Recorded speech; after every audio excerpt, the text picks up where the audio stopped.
नमस्कार. मालिकेच्या आजच्या भागामध्ये आपल्याला पाहायला मिळणार आहे की कावेरीला घेऊन यश एका त्यांचं जे गेस्ट हाऊस आहे तिकडे आलेलं आहे आणि गेस्ट हाऊसमध्ये आल्यानंतर यश कावेरीला तिथे एक सरप्राईज देतो. गावाकडील सगळ्या लोकांना त्याने तिथे जमवलेलं असतं आणि सगळ्यांची भेट तो कावेरी बरोबर घालून देत आहे. तेव्हा कावेरी घाबरलेली असते. कावेरी म्हणते की नाही नको, पण यश मात्र तिथं सांगत असतो की ती तुमचीच माणसं आहेत सगळी, तुम्ही घाबरू नका, बोला त्यांच्याशी मोकळेपणाने, असं यश कावेरीला सांगत आहे. तेव्हा मात्र कावेरी म्हणत असते पण तेव्हा सगळेजण सांगू लागतात की नाही अगं, आमचा सगळा गैरसमज दूर झालेला आहे, आम्हाला आता तुझ्याबद्दल कोणताही गैरसमज नाही, सगळं त्या दिगंबरने केलेलं होतं याची खात्री पटली आहे आम्हाला, असं सगळेजण सांगत असतात.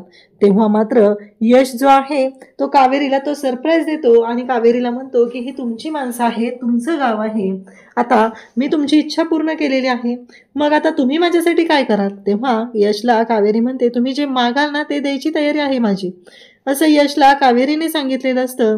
आणि तेव्हा मात्र कावेरी म्हणते की कोकण कन्या आहे मी, अजिबात मागे सरणार नाहीये, जे तुम्ही मागाल ना ते द्यायची तयारी आहे. त्यावर यश पण म्हणतो की मी तर तुम्हालाच मागणार आहे, कारण मला तुम्ही हवे आहात. इकडे आता सुलक्षणा जी आहे ती भेटायला आलेली असते तिच्या मैत्रिणीला माधवीला आणि तिथे हात जोडून ती म्हणते की हे बघ, मी आता तुला भेटायला आलेले आहे ते याच्यासाठी आलेले आहे की अमृता जी आहे, अमृताला मी यशसाठी मागणी घालत आहे. हे ऐकल्यानंतर ती म्हणते पण उदयसारखं त्याचंही दुसऱ्या कोणत्या मुलीवर प्रेम असेल तर. हे बोलल्यानंतर मात्र ती सांगत असते की नाही, तसं जर असेल तर अख्ख्या गावासमोर मी नाक घासून तुझी माफी मागेल. हे सगळं बोलणं चाललेलं असतं.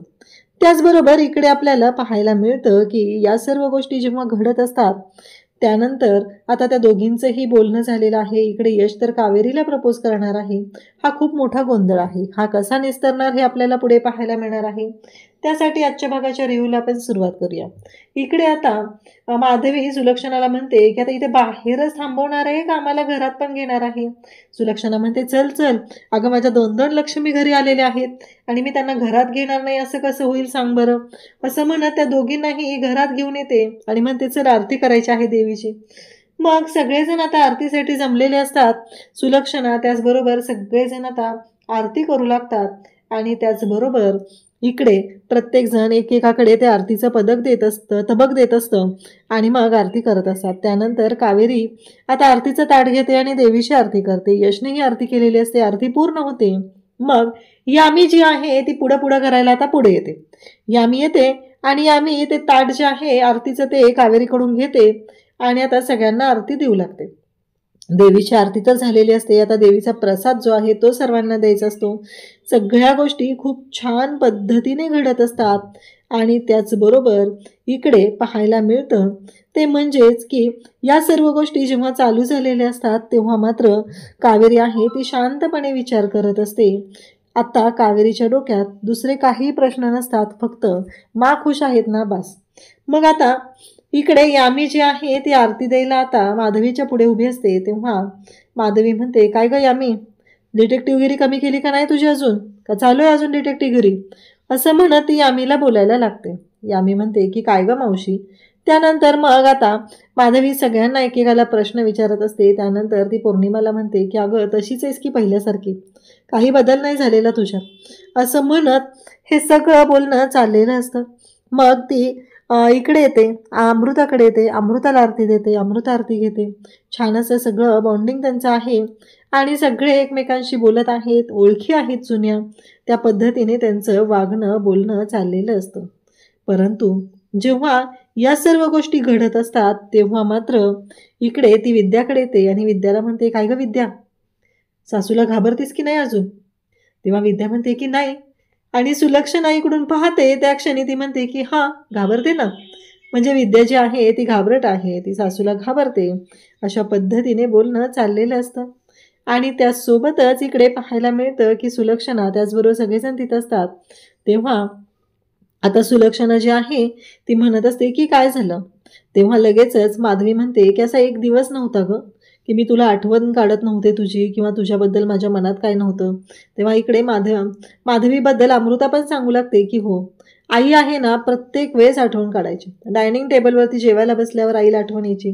आणि स्पेशली आईनं मावशी तुझ्या हातचा शिरा ना ती कधीच नाही विसरलेली, कारण तिला तो शिरा ना हवा असायचा. तेव्हा इकडे माधवी लगेचच म्हणते की मग काय, प्रसादाचा शिरा आहे ना तुझ्या हातचा. तेव्हा सुलक्षणा म्हणते की हो ना. आणि मग सुलक्षणा बोलत असते. सुलक्षणा म्हणते पण मी नव्हते तुझी काढत आठवण. माधवीला वाईट वाटतं की हे काय बोलते ही, कारण माधवीला असं वाटत होतं की हिने आठवण काढायला पाहिजे माझी. मला एवढी हिची आठवण येत होती, आम्ही एवढ्या जीवाभावाच्या मैत्रिणी आहोत. आणि त्यावर सुलक्षणा मात्र बोलते, अगं आठवण काढायला माणसाने आधी विसरायला तर हवं ना, मी तुला विसरलेच नव्हते. आणि मग माधवी मात्र हसू लागते. सुरुवातीला माधवीला वाईट वाटलेलं असतं. इकडे सुलक्षणा ज्या पद्धतीने बोलत आहे ते पाहून मात्र इकडे माधवी मात्र खुश होत असते. इतक्या दिवसानंतर जुन्या मैत्रिणी भेटलेल्या असतात. त्यावरती सुलक्षणा म्हणते की आणि तुझ्या आवडीचं शेवग्याचं पिठलं सुद्धा करणार आहे मी, असं त्या दोघींचं बोलणं चालू झालेलं असतं. म्हणजे सुलक्षणाने अजूनही आपल्या मैत्रिणीच्या आवडीनिवडी जपलेल्या आहेत. इतक्या दिवसांनंतर दोघी मैत्रिणी भेटलेल्या आहेत. कावेरी मात्र त्यांच्याकडे पाहत राहते, कारण त्यांची जी मैत्री आहे ती कशी आहे हे कावेरीच्या लक्षात असतं. म्हणजे कावेरी आणि काऊ या दोघींची मैत्री जशी आहे तशी. कावेरीला त्या गोष्टी आठवत असतात. खरंच माझ्या काऊसोबत मी किती खुश होते, काऊ आणि मी आमच्या दोघींचं एक आयुष्य होतं, अशा पद्धतीने इकडे कावेरीला आठवत असतं. तेव्हा कावेरी म्हणते की तुम्ही दोघीजणी गप्पा मारत बसा, मी स्वयंपाकाचं बघते. आणि मग आता इकडे पौर्णिमा आणि यामी त्या दोघीही लगेच निघालेल्या असतात. त्यांनाही गरज वाटत नाही आहे की थांबणं इथं. मग त्या दोघीही निघालेल्या असतात. म्हणतात की चालेल आम्ही जातो असं म्हणत आता त्या दोघींना घेऊन ते निघालेले असते. पौर्णिमा आणि यामी लगेचच यांच्या मागावरच असतात. त्या दोघीही यांच्या मागे मागे जाऊ लागतात. त्यानंतर लगेचच यश येतो आणि तो म्हणतो की खरंच अमृता कशी आहेस तू. तेव्हा अमृता म्हणते की हो, अगदी जशी होती ना तशीच आहे बघ, आणि हे पण अजिबात बदललेलं नाही. इथं घरात आले ना तर मला असं वाटत नाही मी दुसऱ्या घरात आली, आपल्याच घरात आलेली आहे. त्यावर यश तिला म्हणतो तुझंच घर आहे. पण यश प्रत्येक गोष्ट बोलत असतो ती म्हणजे कावेरीकडे पाहून बोलत असतो. ते त्याला कावेरीला सांगायचं असतं. पण इकडे अमृताला असं वाटत असतं की यश जे बोलतोय ना ते तिच्यासाठी बोलतोय. अशा पद्धतीने अमृता रिॲक्ट करत असते आणि ती पाहत असते. त्याचबरोबर इकडे कावेरी किचनमध्ये आलेली असते. अमृता तिथे येते आणि म्हणते की मला काय वाटतंय माहिती आहे का कावेरी, मी तुला मदत करू का. तेव्हा कावेरी म्हणते नाही मी करेल, तुम्ही थांबा गप्पा मारत बसा. तेव्हा यश म्हणतो की हो चल ये, आपण पण खूप दिवस झालं गप्पा मारलेल्या नाही आहेत ना, तर आपण ही गप्पा मारूया, असं यशचं बोलणं चाललेलं असतं. आणि त्याचबरोबर ते दोघंही आता गप्पा मारत बसतात. कावेरीचं त्यांच्या गप्पांकडे लक्ष असतं. कावेरी त्यांच्याकडे पाहत असते. आणि त्याचबरोबर कावेरी आहे ती त्या दोघांचं बोलणं ऐकत हसत असते. तेव्हा कावेरीला ऐकायला येतं.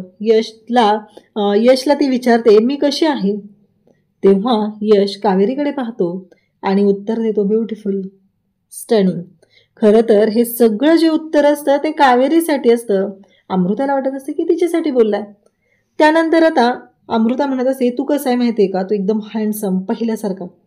आणि नंतर ती यश तिला म्हणतो की तू ना लहान असताना कशी होतीस, शेंबडी, किती शेंबडी होती सांग बरं.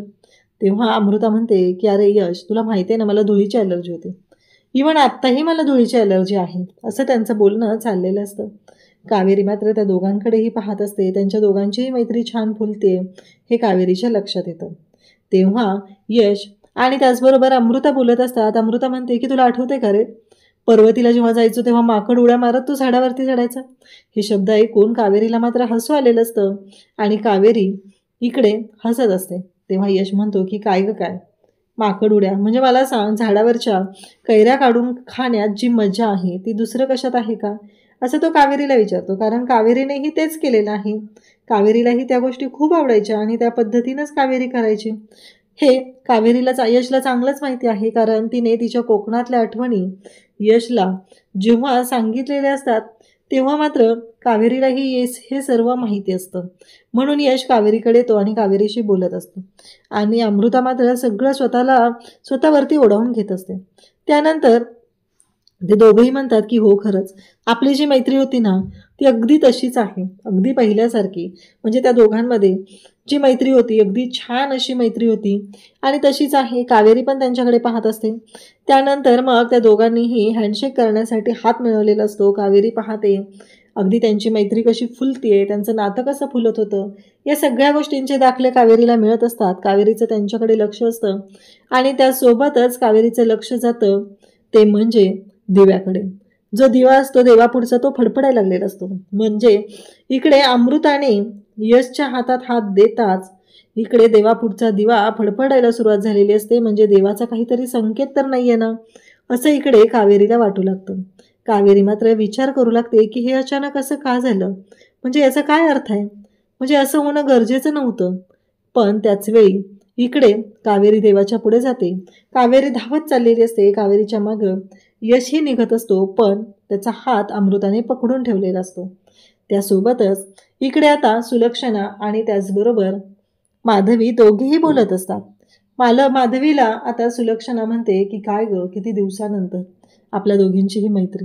सुलक्षणाला माधवी म्हणते की कसं आहे माहिती आहे का, मला ना वाटलं नव्हतं की तू त्या मुलीला स्वीकारशील, पण तू त्या मुलीला स्वीकारलं आणि चांगलं सुरू आहे की ग सगळं घरामध्ये. तेव्हा इकडे सुलक्षणा म्हणत असते की काय सांगू तुला, अगं माझा उदय कुठं आहे ना त्याचा अजून पत्ताच लागलेला नाही ग. त्याच्या बाबतीत काय बातमी, काय खरं काय खोटं, मला काहीच कळत नाही आहे. म्हणजे माझा उदय कसा आहे, कुठं आहे, मला कळतच नाही आहे. हे सगळं बोलणं चालू असतं आणि त्याचवेळी कावेरीने येऊन देवापुढचा दिवा आहे तो पकडलेला असतो.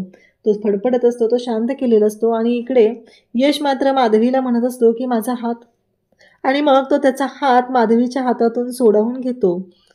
कारण त्याला कावेरीकडे जायचं होतं, पण माधवीने हात पकडून ठेवल्यामुळं त्याला कावेरीकडे जाता येत नसतं. ज्या क्षणी यशचा हात माधवीच्या हातातून सुटतो त्या क्षणी दिवा फडफडायचा थांबलेला असतो. आणि इकडे कावेरी म्हणत असते की हा कोणता संकेत तर नाहीये ना, या घरावरती संकट तर येणार नाहीये ना, देवी आई तूच काहीतरी कर, या घराला या संकटातून वाचव. काहीही झालं तरीही या घराला अजिबात एकटं पडू देऊ नको, संकट आणि या घराच्या मध्ये तू उभी राहा, असं म्हणत कावेरी देवी आईला प्रार्थना करत असते. सुलक्षणा म्हणत असते की काय सांगू, आणि ती मुलगी अंधाऱ्या रात्री इथे माझ्या चिकूला, म्हणजेच माझ्या नातवाला, धर्माधिकाऱ्यांचा वारस आहे तो माझ्या उदयचा मुलगा, त्याला घेऊन आली ग दारात. मग काय करणार होते मी सांग ना, म्हणजे माझा नातू तिच्याकडे होता, या धर्माधिकारी कुटुंबाचा तो वारस आहे, तो तिच्याकडे होता आणि मी तिला नकार द्यायचा होता का. आणि त्याचबरोबर यामी लगेच उठते आणि यामी बोलायला सुरुवात करते.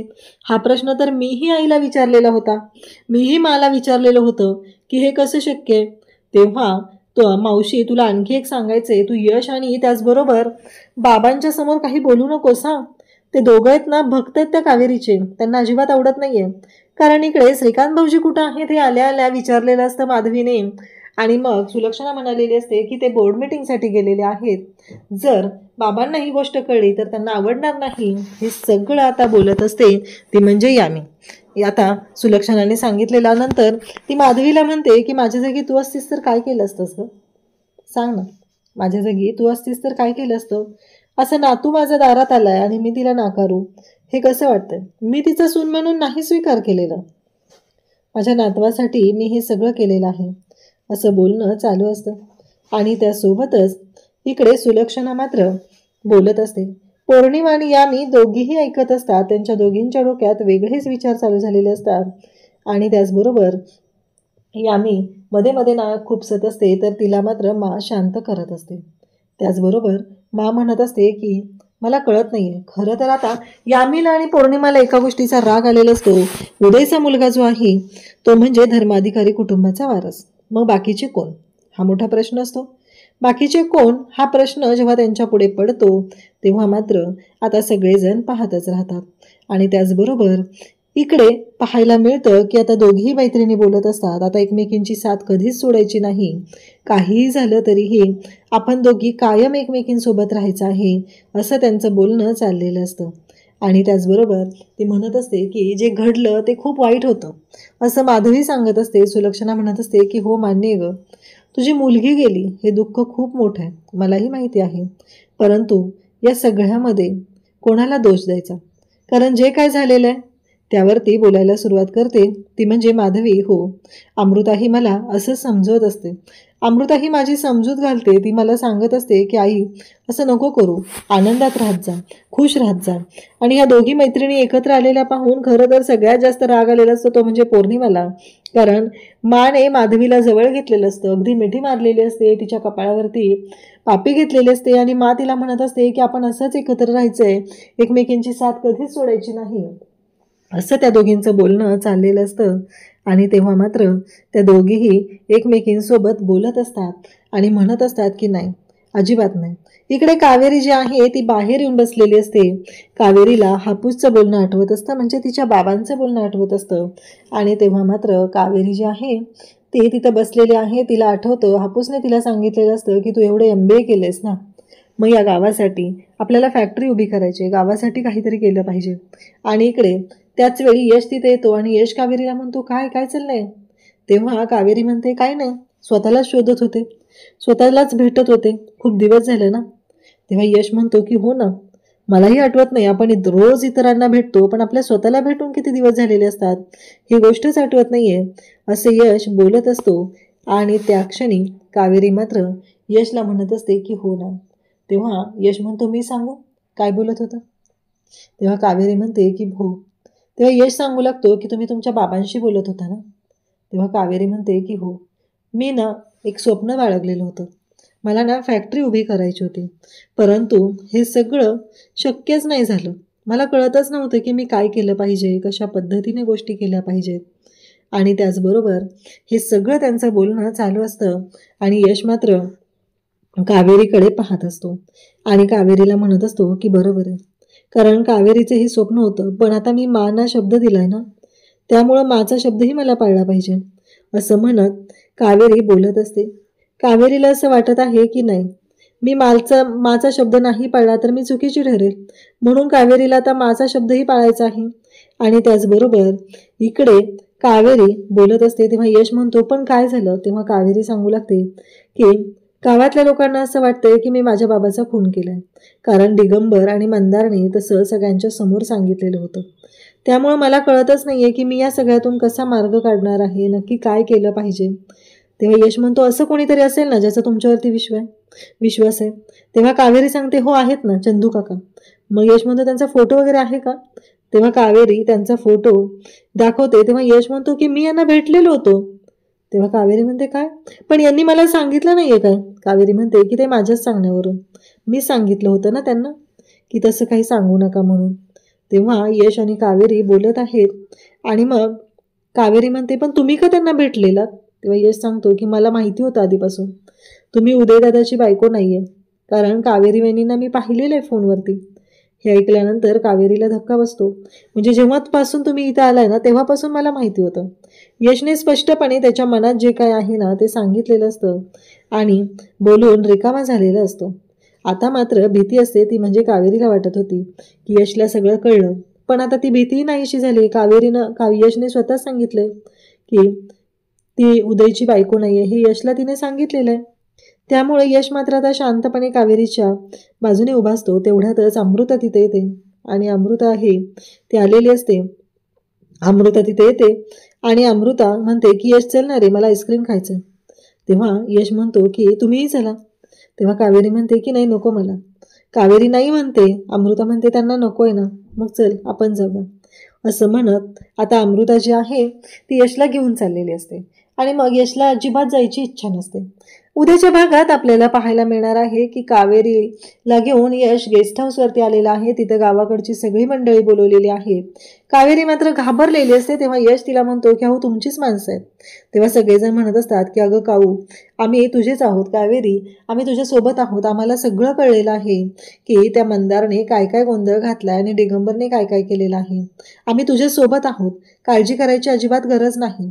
असं म्हणत आता यशने सगळ्या माणसांना गोळा केलेलं असतं आणि कावेरीला तिची गावाकडची माणसं भेटून यशने तिला खरं सुखाचा धक्का दिलेला असतो. कारण कावेरीला इतके दिवस असं वाटायचं की काय करणार, पण आता कावेरीचं स्वप्न पूर्ण करण्यासाठी यश धावपळ करत आहे. त्यानंतर कावेरी म्हणते की खरंच आज तुम्ही ना मला एवढी मोठी गोष्ट दिलेली आहे, तेव्हा तुम्ही जे मागाल ते मी द्यायला तयार आहे तेव्हा यश म्हणतो नक्की, लक्षात राहू द्या मी जेव्हा मागेल तेव्हा नाही म्हणायचं नाही. तेव्हा कावेरी म्हणते, कोकण कन्या मी, दिलेलं वचन आणि दिलेला शब्द नेहमी पाळत असते, असं कावेरी सांगते. तेव्हा यश म्हणतो की चालेल. आणि मग यश कावेरीला मागतो. कावेरीला म्हणतो की मी तुम्हालाच मागणार आहे, मला तुम्हीच हवे आहात ना, मी तुमच्या प्रेमात पडलेला आहे, असं यश तिला सांगतो आणि कावेरीशी बोलत असतो. दोघेही एकमेकांकडे पाहतात. पण त्याच वेळी घडतं असं की इकडे मा आलेली असते, ती म्हणजे माधवीच्या घरी. आणि मग अमृताने दरवाजा उघडलेला असतो, अमृताही तिथं असते.